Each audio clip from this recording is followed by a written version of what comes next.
I don't know about y'all, but I am already super excited for the 2025 rookie draft season, so I'm ready to run through my initial top 3 rookie wide receivers for this year's class. And I will say, overall, this is not a very good class, unfortunately. We have 2 great receivers at the top, but once you hit basically wide receiver 3, it just turns into a cesspool of maybes and could-bes, as we have a handful of fifth-year guys, an analytically underwhelming Ohio Stater, and a Heisman winner who may not even play wide receiver in the NFL. But like I said, we have 2 great receivers at the top, starting first with my rookie wide receiver 1, Arizona wide receiver Tet McMillan. Throwing, and that's complete. The T-Mac, a house call again. Now, Tet McMillan is an excellent wide receiver, and he is so much fun to watch. The first thing that you notice when you watch him is his frame. He is listed at 6'5", 212 pounds, so he's a super tall dude, but he's not really massive. In fact, his BMI is basically identical to Tank Dell and Josh Downs, yet they're both like a foot shorter than him, basically. And I think that that's interesting because when I watch Tet McMillan play, stylistically, he plays more like a small receiver in that he's a very smooth route runner. He lines up in the slot over 20% of the time, and he is pretty shifty and quick with the ball in his hands. Now, don't get me wrong, Tet can absolutely use his height to his advantage. He is an excellent contested catch artist and a massive red zone weapon. So he really has the best of both worlds that make him this almost perfect wide receiver who can win in many different ways. He's a big play machine. He's a safety blanket, a third down guy, a red zone guy. He can be utilized and schemed in many different ways all around the formation at all levels of the field. He is just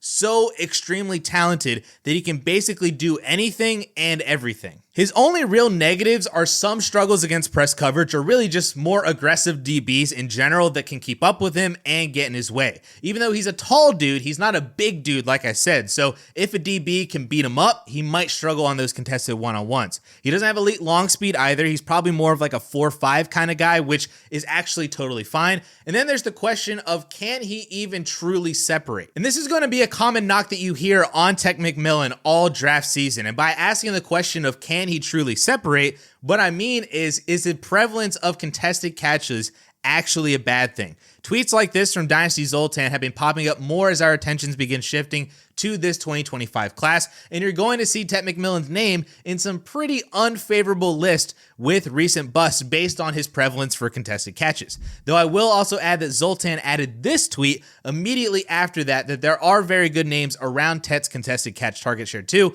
most notably being Jamar Chase. And let's not forget that one of Tet's most popular NFL comps among draft circles already is Mike Evans for his size and his pass catching prowess. And while PFF doesn't have advanced stats for Evans when he was in college, since 2017 in the NFL, Evans' contested catch target share is over 22%. So that's another very good name in Tet's contested catch range to show elite NFL success. And my personal comp for Tet is actually T. Higgins, who I think offers similar contested catch ability as Mike Evans, but does offer more after the catch that I think is more representative of Tet's abilities. And T. Higgins also came out of college with a 25% contested catch target share. So overall, I think Tet's upside and just talent in general far outweigh any negatives that may come up in his profile. I actually consider his contested catch ability to be a strength rather than a weakness, and the fact that he's the only real target earner at Arizona and that he's 6'5" means that his quarterback is going to be more than comfortable chucking the ball to Tet at any point. And I think the same thing is going to happen in the NFL to whatever team he's drafted by, like New England,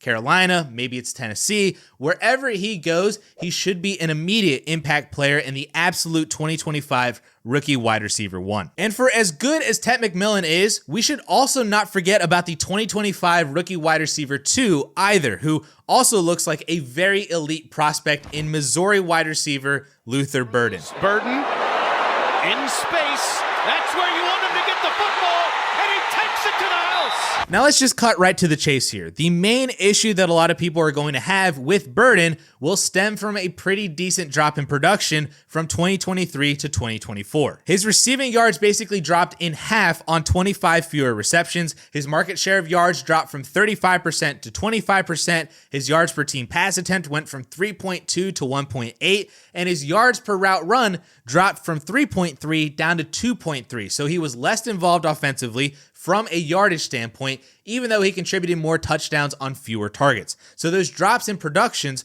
are scary, but there are other analytics that paint a much nicer picture of his 2024 season compared to 2023. Number one, his dominator ratings were practically identical from 2023 to 2024 at 37% in both years, meaning analytically, he was just as big a part of Missouri's entire offense in 2023 as he was in 2024, despite massive raw number production drops. Number two, his forced missed tackles shot up a lot in 2024, averaging at least one missed tackle every 2 catches in 2024, compared to one missed tackle every 4 catches in 2023. And number three, his average depth of target increased in 2024 too, which also might be impacting his raw numbers because apparently Missouri's quarterback Brady Cook went through some kind of throwing motion change over the summer that just completely wrecked his ability to throw accurately down the field. And on top of that, Cook was injured constantly throughout this year. So, for example, when you look at Burden's game log and you see that he only had 3 catches for 3 yards at Alabama this year, just know that his main quarterback, Cook, got hurt that game and Missouri was on their backup quarterback. That happened more than Missouri probably wanted to happen this year, and I think that all culminated into one bad season for Luther Burden, on top of the fact that Missouri's identity basically the entire time he's been there has been a massively run-first team. But let's make no mistake about it, Burden's peaks and highs analytically are very, very elite. He came in and immediately posted a 20% breakout as a freshman and then a 30% breakout as a sophomore, which is the story of many elite NFL wide receivers collegiately. He peaked at 3.2 yards per team pass attempt, over 20 fantasy points per game. He's 5'11", 208 pounds, which is basically the perfect NFL wide receiver size in today's game. And he's a very young 21 years old. His birthday was actually a little over a week ago from when I'm recording this video. So again, Burden is still an elite prospect analytically despite the year 3 drop. Plus, his film is just phenomenal. I mean, it is filled with missed tackles, yards after the catch, deep ball catches from easy separation, speed, agility, versatility. It is all there for Luther Burden on tape. My one main concern with him is how heavily he played in the slot. And by that, I mean, he is a slot wide receiver. And that's not really so much a bad thing for him translating to the NFL, but it could be an indication of a lower fantasy ceiling at the next level. And there really isn't a good comp for him in my database because most players his size aren't slot guys. If I had to peg him down to just one player, I guess it would be DJ Moore kind of stylistically, but again, DJ Moore played 80% on the outside and only 20% slot, basically the complete inverse of what Luther Burden did at Missouri. And I think that DJ Moore was just a much more refined route runner coming out of college. Maybe Deebo Samuel, as in like the receiver Deebo Samuel, is a solid comparison to Luther Burden too. Burden can also be used as a runner, but no one's really Deebo Samuel in that regard. But receiver Deebo Samuel is a short to intermediate missed tackle yards after the catch merchant that also kind of aligns well with Luther Burden's skill set. But now we get to my 2025 rookie wide receiver 3, and here's where I need to be honest.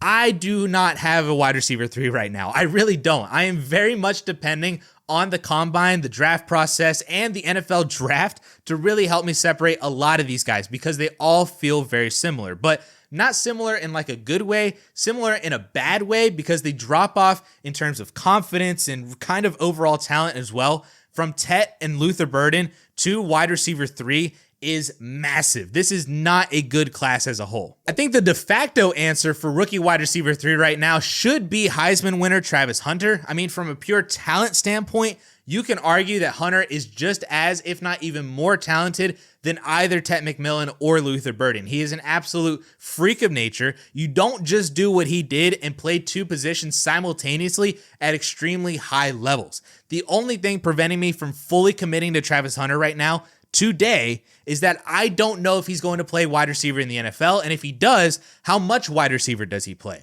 Is he primarily a corner who sometimes get receiver snaps? Does he try to play both ways again? Does his NFL team even allow him to play both ways? I highly doubt it. I expect he's going to have to pick one position at the NFL level, and I just don't know what Travis Hunter is in the NFL, and that's why I'm so hesitant ranking him right now. If you told me today, though, that Travis Hunter was a 100% full-time wide receiver in the NFL, drafted top 10 in the draft, he would be my wide receiver 3. It wouldn't even be close at that point, but you can't tell me that right now, and since I don't know that, he's right here in this mix for wide receiver 3, but he's not locked in. Now, next on the list is Tre Harris out of Ole Miss, who I honestly really like. He's got tremendous size at 6'3", 210 pounds. He has a 20-year-old 30% breakout age, same as Tet McMillan, and he's coming off 2 really strong seasons at Ole Miss after transferring from Louisiana Tech in 2022. What I don't love about Tre Harris is that he is a 5th-year guy and that he's coming into the NFL already at 23 years old, but